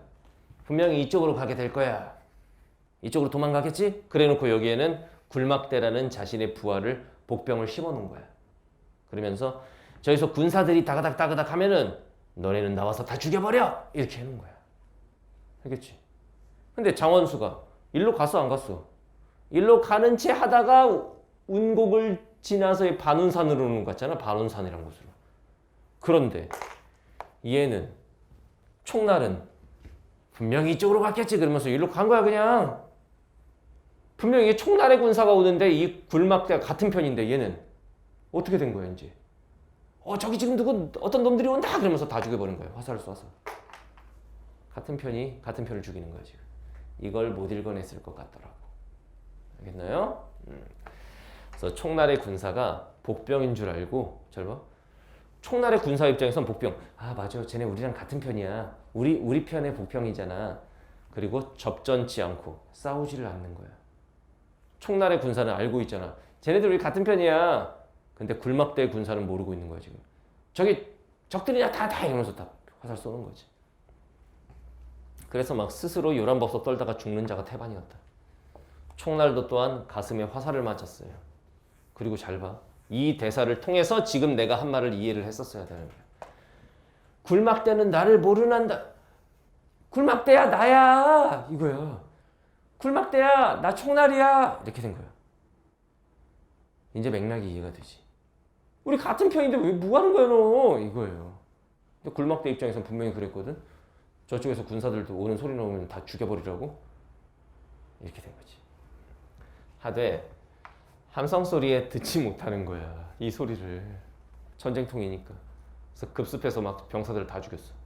총날의 군사가 와 위태로워. 총날이 견디지 못하여 황망 막 황급히 남은 군사를 겨누려 평구로 달아나다가 또 이번엔 서경달의 복병을 만나서 남은 군사 다 죽고 한 10명 군사 데리고 돌아가는데 운곡의 장원수의 군사가 매복했다 해서 그 운곡으로 가면 안 되잖아. 이제 병사 10명밖에 없으니까. 그 협로 좁은 길로 들어가 반운산 좌쪽으로 하필 또 반운산 쪽으로 갔어요. 반운산에 매복하고 있잖아. 원수의 복병이 이제 여기서 원수의 복병은 굴막대 복병이 아닌 거야. 장원수의 복병인 거야. 얘네가 이제 적장 총날을 애워싸고 해. 총날이 적장이었다. 원수가 검을 들고 야 총날아 넌 뒤졌어 이렇게 된 거예요. 알겠나요? 굴막대와 총날이 같은 편이었다. 왜 그렇게 됐는지를 다시 한번 읽고 이해하라. 자 다시 한번 정리. 총날. 내 총날이야. 장원수 공격해야지. 물로 공격했어. 저쪽으로 도망갔겠지? 그래놓고 부하한테 미리 해놓은 거야. 굴막대한테. 야 저기 군사들 오는 소리 들리면 화살 쏴버려. 근데 장원수는 저쪽으로 가겠지라고 했는데 저쪽으로 안 가고 일로 가버렸어. 반운산으로. 근데 얘는 당연히 자기가 생각한 저쪽으로 갔겠지 하면서 막 쫓아가는 거야. 굴막대 입장에서는 군사들 오는 소리 나면 화살 쏘라고 그랬는데 막 쏴버린 거야. 같은 편인데. 그리고 군사를 다 잃고 안 되겠어. 나 반운산 쪽으로 갈래. 반운산 갔더니 반운산에서 이제 장혜환이 숨어 있었거든. 매복. 딱 나와서 뒤졌어. 이렇게 된 거야. 알겠어요? 자, 문제 31번. 인물에 대한 문제는 일치 문제입니다. 3번이죠. 흉노 왕이 황제가 항복하려 할 때 대봉이 공격할 거 미리 짐작했다. 미리 짐작했다. 답은 3번. 자, 32번. 기역에서 미음. 4번이죠. 뒤에서 막 돛을 부리고 이러지. 이대봉이 돛을 부리고 그다음 구름이 싹 거치니까 애들이 싹 죽어 있었다. 답은 4번. 5번 선택지가 살짝 아니 됐다. 해 위치가 바뀐 것을 통해서 그게 드러나는 게 해 위치가 바뀐 것은 중천에 있던 해가 서산에 걸렸다. 이렇게 시간의 흐름이죠. 자, 다음 33번 별표 치고 다시 한번 그 부분 잘 읽어봐요. 알겠죠? 선택지 1번. 장원수는 A에 이르러서야 총날의 관계를 간파했지만 끊어. 꿈꾸고 이미 어떻게 될 줄 알고 있었어요. 제끼고. 2번. 장원수의 군사들이 A 운곡에 있다가 B 반운산으로 들어간 걸 총날이 모르지. 그러니까 군사 10여 명 남은 애들을 데리고 반운산으로 가잖아. 그래서 전쟁 상황이 장원수에게 유리해진 거죠. 전쟁 상황. 기본은 어휘력이라고. 그러니까 답은 2번이죠. 알겠습니까? 그 다음 34번 지문의 내용을 보기 박스에다가 대입하면 됩니다. 답은 3번. 장원수가 선우에게 크게 외친 거 맞아? 대봉이 흉노왕에게 크게 외친 거 맞아? 무슨 장원수의 예지 능력 같은 소리 하고 있네. 답은 3번이죠. 그 부분은 장원수의 예지 능력하고 상관이 없고.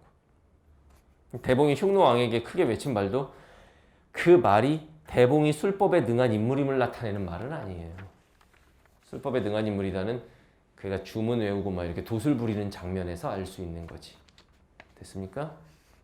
그래서 문학은 담았거나 실수로 하나 틀리는 정도, 그 정도여야 됐다고 봐. 몇 개 틀렸어 문학?